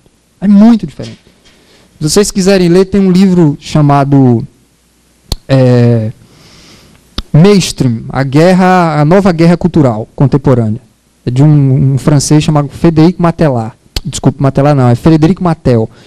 Ele mostra como os estúdios americanos hoje funcionam como bancos. A Sony é um grande estúdio, um mega estúdio. Só que ele não tem mais projetos. Ele não tem projeto nenhum. Aí as produtoras independentes, produtoras assim, que tem 30 pessoas, 20 pessoas, que são produtoras americanas, que estão em Hollywood, vão lá e oferecem à Sony um projeto. Por exemplo, o Tarantino. O Tarantino tem uma produtora. É assim que o Tarantino vive. E o filme do Tarantino sai com o selo da Sony, e é o Tarantino. E outro blockbuster sai com o selo da Sony também. E assim funciona todos os 7 grandes estúdios americanos. Todos. 75% do conteúdo desse cinema vem das produtoras independentes, que fecham um negócio a partir do momento que a Sony dá o carimbo. A Sony analisa o projeto, opa, gostei. Agora, eles têm um registro lá e dizem, isso aqui é cinema de arte. Então, cinema de arte, o que eu posso liberar, ele atua como um banco, rigorosamente como um banco. O que eu posso liberar é 100 milhões de dólares, porque a indústria americana é outra coisa. Os nossos maiores filmes são 10 milhões, 8 milhões. Lá um cinema de arte, 100 milhões, beleza. Mas o cara tem que disputar isso, tem que correr atrás, tem que mostrar que o projeto é bom, tem que mostrar os estudos de caso, tarará. Aí um blockbuster mais convencional, um desenho animado mais convencional, que tem um apelo de público maior. Não é apelo de mercado maior, é apelo de público, porque público, depois mercado, que é o público que consome, depois vem a fatia do mercado. Aquele público pode surpreender negativamente ou positivamente. Ele vai lá e financia, ele vai lá e dá 500 milhões, 400 milhões, é um banco. Simplesmente. Agora, o selo é dele. Como um banco. O Banco do Brasil empresta para um empreendedor aqui em Florianópolis, ele vai botar lá, empreendimento financiado pelo Banco do Brasil. A gente não passa perto dos prédios e tem caixa econômica? Mesma coisa. Só que é um banco cultural. Não é um banco que financia garrafas. Não é um banco que financia cadernos. É um banco que financia cinema. Há diversos bancos culturais no Brasil, ou no mundo. E o Brasil está conseguindo um espaço no BNDES. O BNDES também está virando um banco cultural. O Fundo Setorial do Audiovisual, que tem que gastar 2 bilhões de reais até 2015, está sendo gerido pelo BNDES, que é o maior agente econômico do país. O maior agente econômico público do país. Bom, pessoal, nós temos inscritos a Cláudia, do Mato Grosso do Sul, a Ana, do Espírito Santo, não? O Assis, do Acre, a Celiene, desculpe, do Sergipe, e o Ian, do Rio Grande do Sul. Ok? Então, a Cláudia, do Mato Grosso do Sul.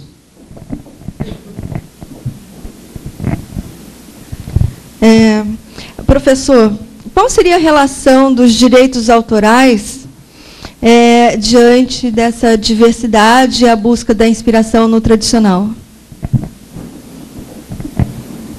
O Assis, do Acre. Então, professor, primeiro eu quero dizer da minha satisfação em ver a sua explanação, sua convicção no que diz, e a clareza do que expõe, e queria que o senhor repetisse o número daquela lei relacionada com o audiovisual e respondesse às causas que o senhor acha que justificam a mudança de olhar. O senhor enfatizou várias vezes essa mudança de olhar ao longo desses anos e algumas supostas causas. E se alguma delas tem a ver com a melhoria dos índices de educação, ou seja, os índices de instrução do país, acesso a ensino superior, acesso à internet e tal, e com os investimentos e as mudanças conseguidas, grosso modo, pelo esforço do governo federal em melhorar a qualidade de vida do povo brasileiro, as condições de renda das famílias e tal. Celiene, de Sergipe. Bom, queria também parabenizar, acho que foi uma palestra muito interessante. Como você falou, a primeira vez que eu ouvi falar, né, sobre economia, da cultura, enfim, foi justamente nas aulas do professor Bolanho, lá na Universidade Federal de Sergipe.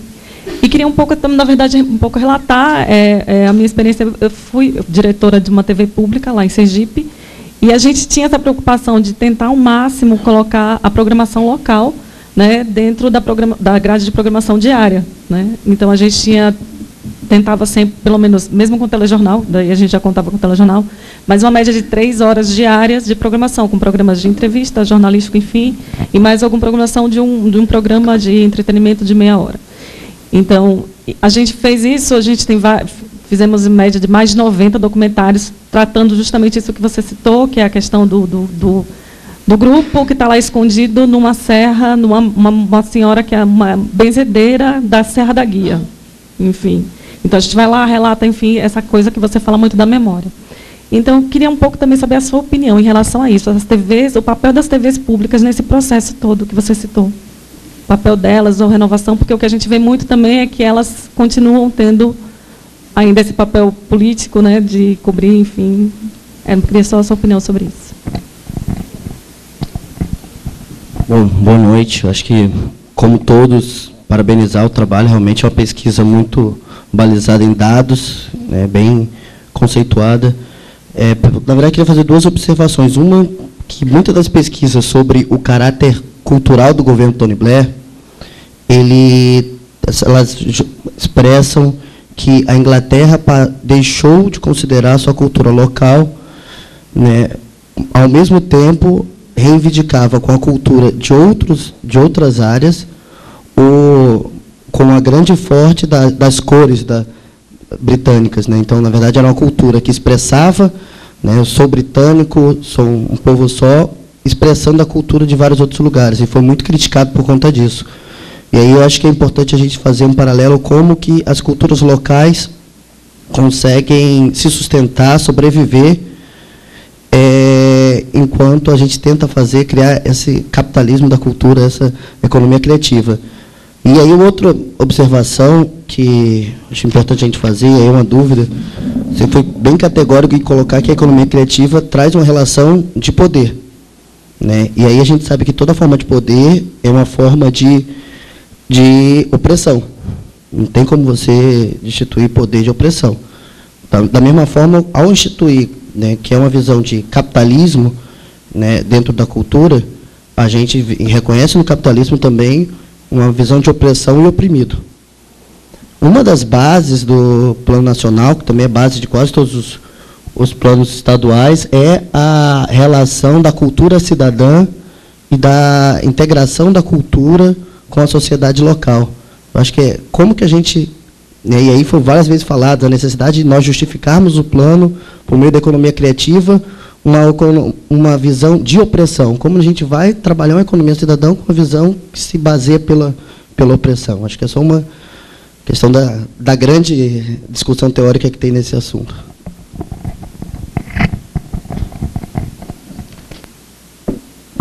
Bom, novamente agradeço as perguntas. Só não consegui anotar todos os nomes. O primeiro foi... Cláudia, do Mato Grosso do Sul. Isso, Cláudia, MT. Na verdade, os direitos autorais são centrais nessa história toda, porque na correria só dado eu acabei não mencionando. Mas você está certo. Por exemplo, a UNCTAD, ela explora muito isso. Muito. A definição de economia criativa, às vezes uma vírgula, uma palavra, muda a ênfase, o interesse, os direcionamentos e o uso. Então, por exemplo, a propriedade intelectual e a propriedade industrial, ou seja, os ganhos econômicos em razão de processos criativos, de ideias cristalizadas em bens, em serviços, etc., etc., é o que mais interessa, por exemplo, uma agência como a UNCTAD. Por quê? Porque a UNCTAD representa uma série de países que têm legislações específicas sobre isso e querem ver isso cumprido. Por exemplo, isso já cria uma série de tensões no ambiente, no caso brasileiro, porque a nossa lei de propriedade intelectual, ela é muito dúbia e evasiva sobre os direitos coletivos.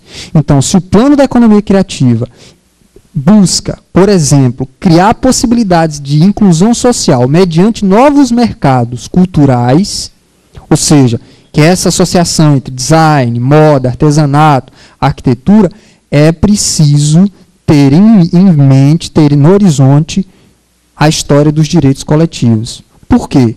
Porque esses processos criativos são coletivos. Por exemplo, vamos pensar o seguinte, a renda irlandesa lá de Sergipe, patrimônio imaterial, extremamente, tem um valor elevado, simbólico e econômico. O valor só é elevado porque o valor simbólico é alto. E quem chancelou esse valor simbólico? O Ministério da Cultura, o IFAM. Um processo lento do dossiê que montou e disse, olha, aqui é patrimônio imaterial do Brasil. Então isso agrega valor simbólico, logo econômico. Ok? Bom, os recursos da venda de uma fotografia, de um vídeo, ou de tudo que reproduz a partir da renda irlandesa, vai para as produtoras. Por quê? Porque elas criaram uma associação.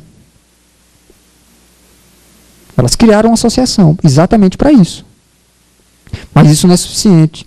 É aí que entram outras possibilidades políticas, trabalhistas, de organização, de associativismo, que podem fazer dessa expansão que nós estamos vivendo no consumo e na ampliação dos mercados de cultura uma possibilidade de inclusão e daquilo que todo mundo conhece, o governo Lula e Dilma insistem nisso, na cidadania mediante. Isso é muito importante que se diga. Isso é muito importante que se diga. Uma parte da cidadania, ela é política econômica e simbólica. Isso está tão amalgamado, está tão junto, que é difícil você dissociar uma com a outra. Mas o vetor é o quê? Qual é o vetor? É a inclusão social. Você só inclui como? Se as senhoras da renda irlandesa ou se as senhoras da panela de barro lá do Espírito Santo tiverem como vender os seus bens. Ou seja, a inclusão é a contrapartida, a contraface de um tipo de mercado. Não só existe o mercado do audiovisual, existem diversos subnichos e submercados e pequenos mercados espalhados pelo Brasil e mundo afora.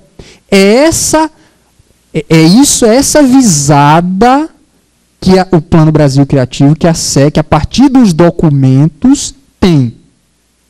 Agora, se isso vai ser de fato implementado, é outros 500, porque a sociedade e os grupos têm suas dinâmicas. Vocês são parte, eu e outros atores, dessa dinâmica. Ora, como é que isso ocorre em outros lugares do mundo? É diferente.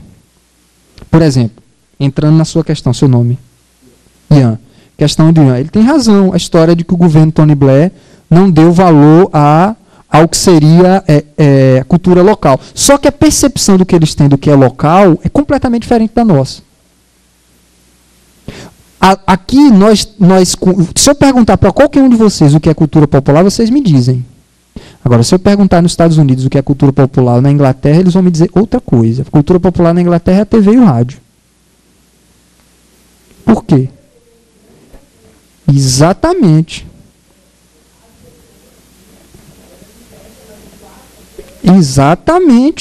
Exatamente. Por quê? Porque a história dos mercados culturais, a história da relação entre arte, técnica, mercado e memória lá é diferente.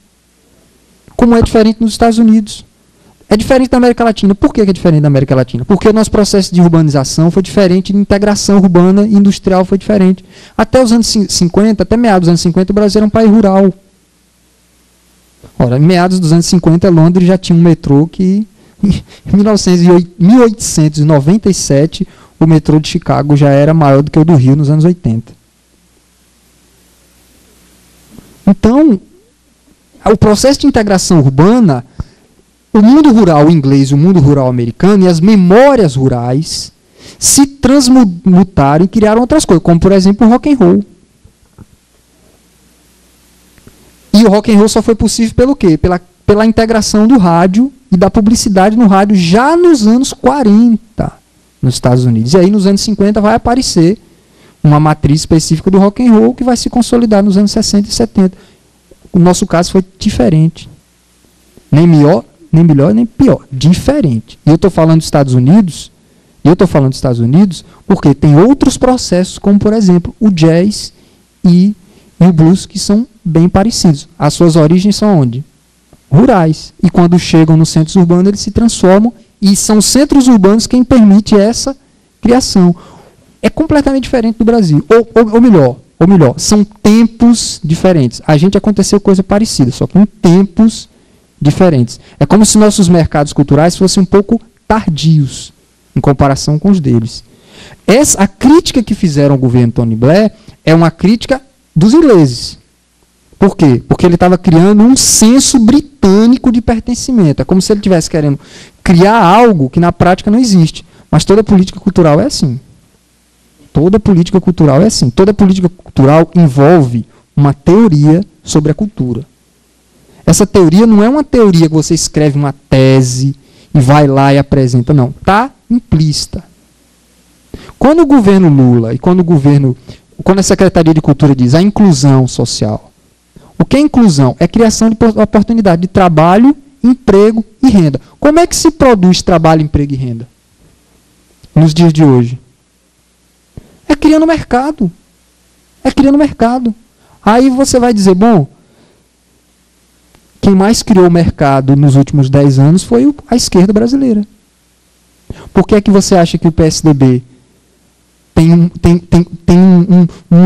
um ressentimento muito grande com relação ao governo Lula? Porque foi o governo Lula, entre outras coisas, que expandiu uma série de mercados no Brasil, inclusive os mercados culturais. Há aí uma teoria da dignidade. A dignidade e a cidadania se conquista pela inserção do trabalho, emprego e renda. Ora, cadê o professor? Isso é um tipo de marxismo, não é? Bem diferente do que Marx pensou, mas é. Mas é. Bem diferente, mas é. Entende?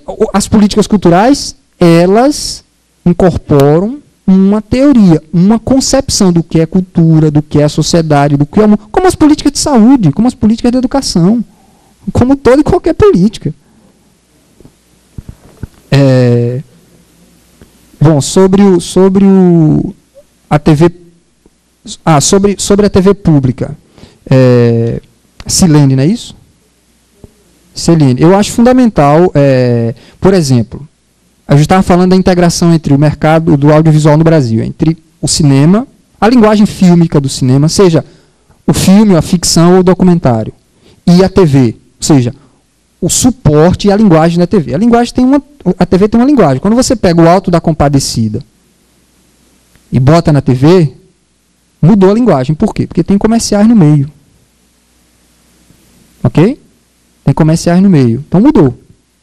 Mudou tudo. Ou seja, a relação entre o bem simbólico, o valor simbólico e o valor econômico se transforma. Ele está lá no cinema também, mas na televisão os apelos, os interesses são maiores, ele se transforma. A integração, hoje, da TV pública se deu muito em razão de uma política cultural. Todo mundo aqui já ouviu falar do DOC TV. O DOC TV é uma política cultural extremamente exitosa, que fez coisas lindíssimas, e essas coisas foram parar na TV pública. E aí, boa parte desses profissionais criativos foram contratados pelos segmentos privados. Boa parte das pessoas que venceram os editais. Inclusive pela Globo Filmes, do mesmo modo que os cineastas lá do Cinema Novo foram contratados, nos anos 70, muitos dessa garotada foi contratado pela Globo Filmes. A Globo Filmes foi criada em 98. E hoje já é a principal produtora de cinema do mercado brasileiro. Por quê? Porque ela criou uma coisa absolutamente óbvia, mas nem ela tinha se dado. Ora, nem ela, nos seus arrojadíssimos planos de negócios, e por que não dizer planos de cultura, tinham pensado que era em quê? Criar uma produtora de cinema no Brasil e aproveitar toda a estrutura de atores, de infraestrutura, de recursos no cinema. Nem eles tinham pensado, eles foram pensar isso em 98. Aí em 99, meio que por acaso, todo mundo diz que é por acaso, não sou eu que estou dizendo que é por acaso, tá? O Guel Arraes e as pessoas mais ligadas dentro da Globo Filmes ao ambiente fílmico, e não são poucos, tem muita gente que trabalha na televisão que vem do cinema, que vem da publicidade. E vai para a televisão porque precisa ganhar dinheiro, precisa ganhar vida, lá cria formas, lá experimenta, algumas dão certo, outras dão errado, enfim. Muitos dizem que foi por acaso. A Globo comprou os direitos autorais de distribuição. A Globo Filme comprou os direitos autorais de distribuição do Alto da Compadecida. E aí foi um sucesso de público total. Superou 2,5 milhões de espectadores. Aí, os executivos da Globo olharam e digo, opa! Pô, o Alto da Compadecida dispensa comentário, né? Dispensa. Foi para a TV aberta. Na TV aberta, a audiência foi uma das maiores da história da televisão. E aí? E aí eles, opa, descobrimos aqui mais ou menos uma fórmula. Porque não há fórmula quando você fala de mediações e de linguagem estética. Não há fórmula. Olha os filmes do Oscar aí. Um filme como Lincoln, que muita gente dorme durante... na sessão que eu vi, tinha metade do público dormindo.